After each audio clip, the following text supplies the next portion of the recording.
Bonsoir à tous et à toutes, bienvenue dans cette nouvelle vidéo ASMR. J'ai décidé de vous lire les chapitres 17 à 19 de Noé et moi. C'est parti. Chapitre 17.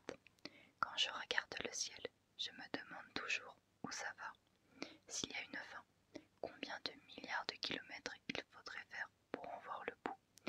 J'ai cherché dans mon nouveau livre. Il y a un chapitre entier consacré à la question.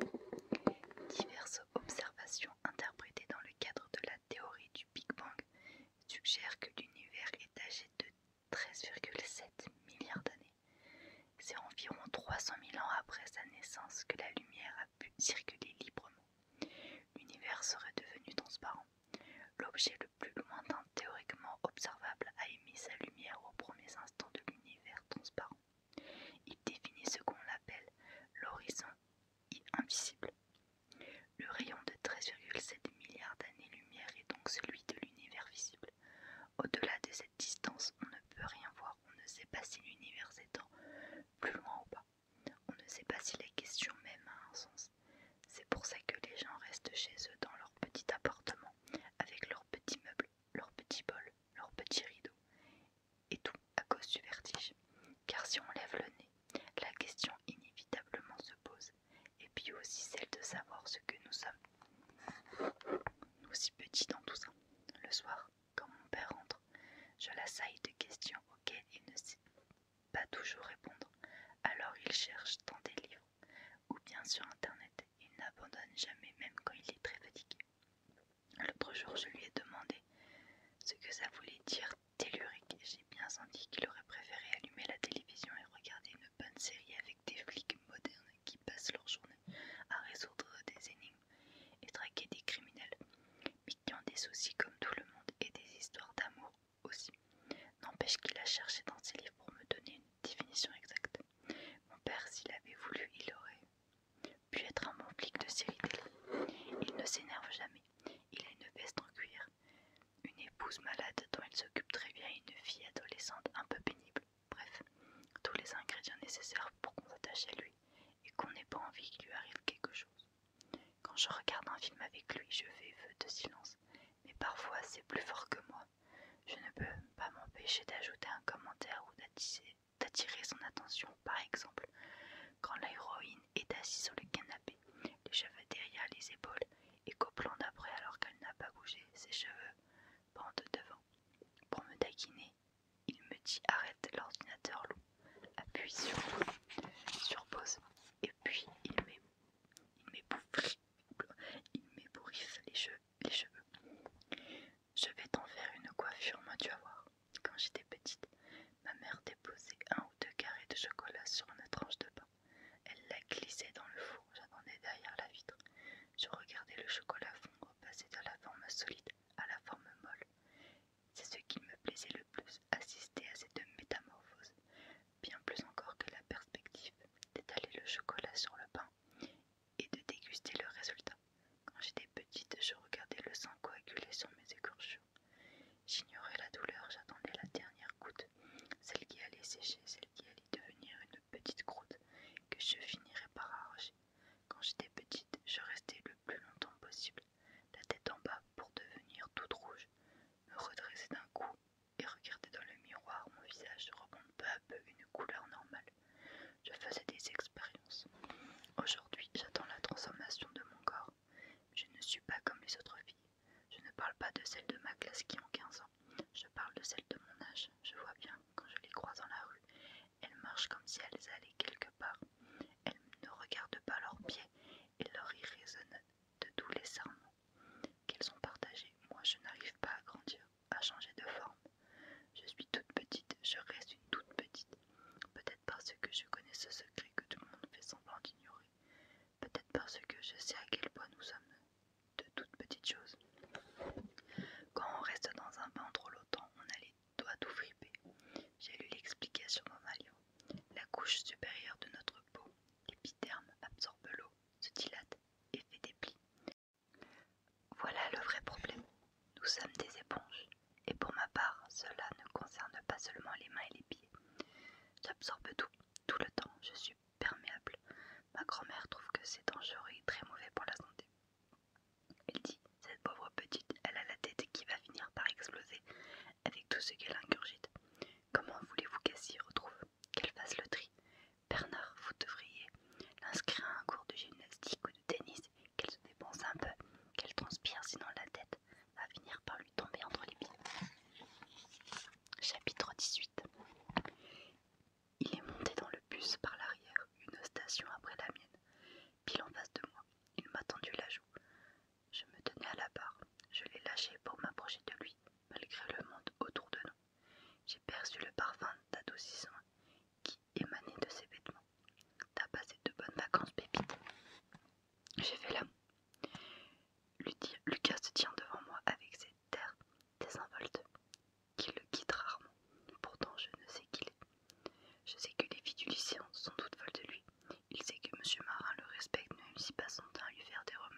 Un jour, il m'a dit que j'étais une fée. Il m'impressionne, je l'observe, tandis que le bus redémarre. On se pousse vers l'arrière, il réclame des précisions sur mon Noël. Je cherche ce que je pourrais bien raconter, me content de lui retourner la question.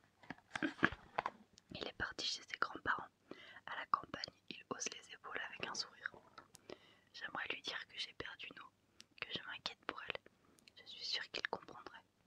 Lui dire que certains soirs, je n'ai pas envie de rentrer chez moi à cause de toute cette tristesse qui colle au mur, à cause du vide dans les yeux de ma mère, à cause des photos enfermées dans les boîtes, à cause du poisson pané. Un soir, si tu veux, pépite, on pourrait aller à la patinoire. J'ai vu des patins à glace chez Gosport. Il y a des tas de lacets à faire, passer dans des crochets insolubles. Nous descendons du bus devant le lycée. Mais les portes ne sont pas encore ouvertes. Les élèves se rassemblent en grappe, discutent, s'esclaffent, allument des cigarettes. Lucas connaît tout le monde, mais il reste avec moi. J'essaye de faire bonne figure, de ne pas laisser les idées envahir ma tête. Ces idées qui me traversent souvent, quand je vois tout ce qu'il pourrait se passer, le meilleur et le pire. Ils surgissent n'importe quand. Dès que mon attention se relâche, c'est comme un filtre optique qui fait voir la vie d'une autre couleur, la vie en mieux ou en catastrophe, ça dépend des fois. J'essaye de ne pas penser qu'un jour Lucas pourrait m'entourer de ses bras et me serrer contre lui.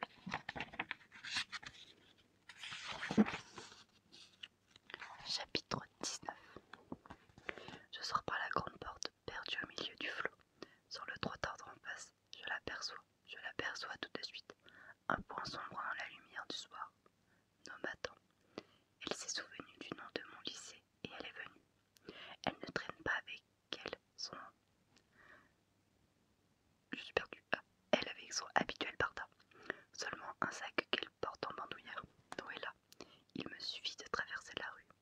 De loin, ça se voit qu'elle est sale, son jean immaculé de traînées noires, ses cheveux collés par petits becs. Je reste comme ça plusieurs minutes, immobile, bousculée par les élèves. Il y a le bruit des mobylettes, les rires, les éclats de voix, comme un tourbillon autour de moi. Il y a moi, en face d'elle. Quelque chose me retient. Alors je remarque ses yeux gonflés, les traces sombres sur son visage, son incertitude d'un seul coup. Je n'ai plus d'amertume ni de ressentiment, seulement l'envie de la prendre dans mes bras. Je traverse, je dis viens, elle me suit jusqu'au bar-beauté. Les gens nous regardent, parce que nous vit dans la rue, et ça se voit comme le nez au milieu de la figure. Elle raconte la tête baissée, les mains entourant sa tasse. Elle cherche la chaleur, quitte à se brûler les bois. Elle dort dans un centre d'hébergement d'urgence du Val-de-Marne, où elle a été admise pour 14 jours. À 8h30 chaque matin, elle est dehors pour toute une journée. Il faut tuer le temps, marcher pour ne pas avoir froid, trouver un endroit où était pour s'asseoir. Il faut traverser tout Paris pour un repas chaud, prendre un ticket, attendre, repartir, demander de l'argent à la sortie d'un magasin ou dans le métro. Quand elle a la force de dire s'il vous plaît, bientôt il faudra trouver un autre lieu d'accueil. C'est sa vie. Elle est de foyer en foyer. Tenir le plus longtemps possible, repousser les échéances, trouver de quoi manger, éviter de dormir dans la rue, chercher du travail, elle a essayé. Les fast-food, les bars, les restaurants, les supermarchés. Mais sans adresse ou avec celle d'un centre d'hébergement, la réponse est toujours la même. Contre ça, elle ne peut rien. Pas d'adresse, pas de boulot. Elle a abandonné. Elle n'a jamais pensé que sa vie deviendrait si merdique. Quand elle était petite, elle voulait être coiffeuse, faire des shampoings, des couleurs et puis plus tard, avoir un salon de coiffure. Mais elle n'a pas appris ni ça, ni autre chose. Elle n'a rien appris. Elle dit je sais pas ce que je vais faire, tu vois, je sais plus du tout. Elle se tait pendant quelques minutes, le regard dans le vague. Je donnerai tout, mes livres, mes encyclopédies, mes vêtements, mon ordinateur, pour qu'elle ait une vraie vie, avec un lit, une maison et des parents pour l'attendre. Je pense à l'égalité, à la fraternité, à tous ces trucs qu'on apprend à l'école et qui n'existent pas. On ne devrait pas faire croire aux gens qu'ils peuvent être égaux, ni ici ni ailleurs. Ma mère a raison, c'est la vie qui est injuste. Il n'y a rien à ajouter. Ma mère, elle sait quelque chose qu'on ne sait qu'elle est inapte pour son travail. C'est marqué sous ses papiers de sécurité sociale. Elle sait quelque chose qui l'empêche de vivre. Quelque chose qu'on devrait savoir seulement quand on est très vieux. On apprend à trouver des inconnus dans les équations, tracer des droites équidistantes et démontrer des théorèmes, mais dans la vraie vie, il n'y a rien à poser, à calculer, à deviner. C'est comme la mort des bébés. C'est du chagrin et puis c'est tout. Un grand chagrin qui ne se dissout pas dans l'eau, ni dans l'air. Un genre de comportement solide qui résiste à tout. Non, me regarde, sa peau est devenue grise et sèche, comme celle des autres à la voir. Comme ça, il me semble qu'elle est arrivée au bout de ce qu'on peut supporter, au bout de ce qui est humainement acceptable. Il me semble qu'elle ne pourra plus jamais se relever, qu'elle ne pourra plus jamais être jolie et propre. Elle sourit pourtant. Elle dit ça, elle dit ça, elle dit ça me fait plaisir de te voir. Je vois sa lèvre trembler, ça dure à peine une seconde, elle baisse les yeux. Je prie dans ma tête de toutes mes forces pour qu'elle ne pleure pas.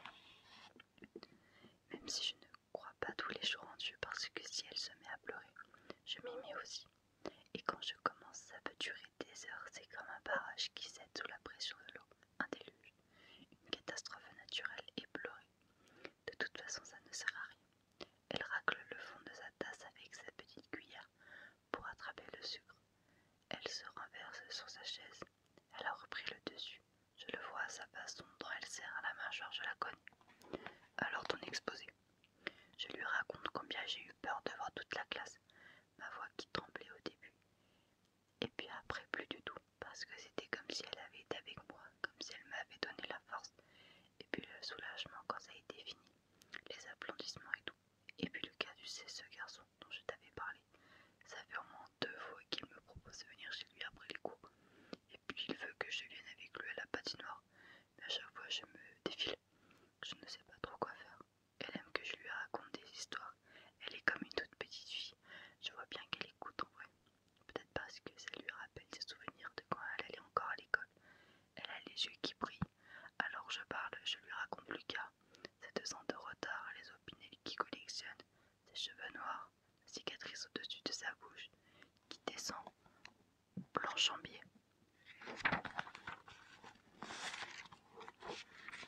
Sur la lèvre, son sac en toile avec des inscriptions en marqueur que je ne comprends pas. Son insolence en classe, ses excès de violence. Et ce jour où il a tout jeté par terre, les livres, la table, les stylos et tout, avant de quitter le cours. Comme un roi, sans même se retourner. Je lui parle de Lucas, de ses 17 ans, de son corps qui semble si lourd, si dense et cette façon qu'il a de me regarder comme si j'étais une fourmi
plus si difficile à dire, elle sourit.